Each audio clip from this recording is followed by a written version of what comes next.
two-dimensional motion, like motion of a cricket ball after a lofted shot by a cricketer. For this, let us. Here we have a trajectory of a cricket ball. We shoot it up at an angle theta with the horizontal. The velocity of projection for this projectile is u, making an angle theta with the ground.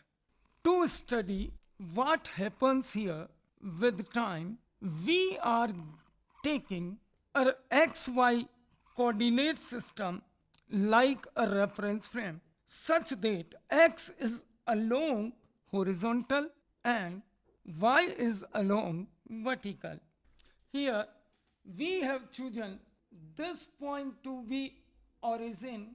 Here we have taken it to be the point of projection just for our convenience. Now I am decomposing the typical motion into two entirely independent one-dimensional motions. Obviously, one along x direction and one along vertically upward or y direction.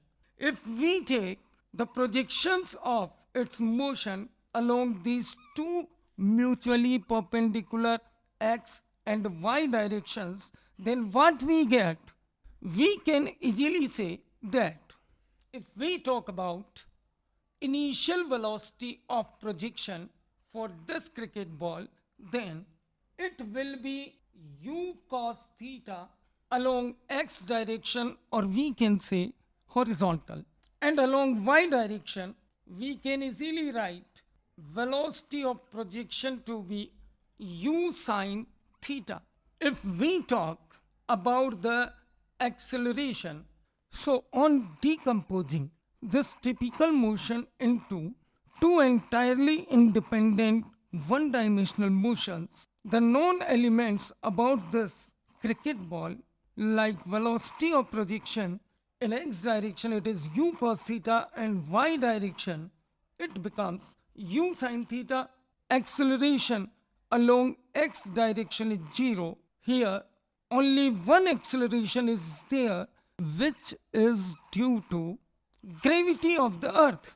So in entire reason we can take acceleration of the projectile to be g vertically downward, means along negative y direction. Now when you look at this, there is something quite remarkable, and the remarkable thing is that velocity in x direction throughout its whole journey is not changing, because acceleration in x direction is 0. So along x direction projectile moves with constant velocity throughout its flight. So we can write Vx to be constant at all the times and equal to u cos theta. It is only the velocity in the y direction that is changing.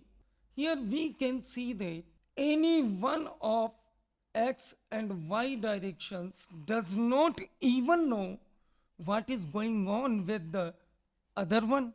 So of course the actual motion of cricket ball is basically the superposition of the two independent one-dimensional motions along x and along y direction.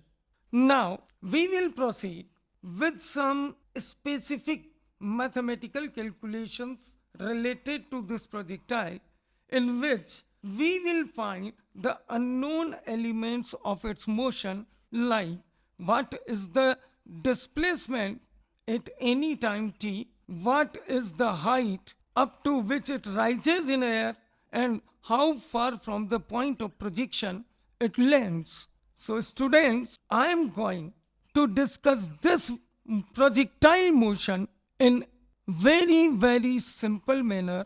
We will not treat it as two-dimensional motion directly. We will treat it as a superposition of two independent one-dimensional motions.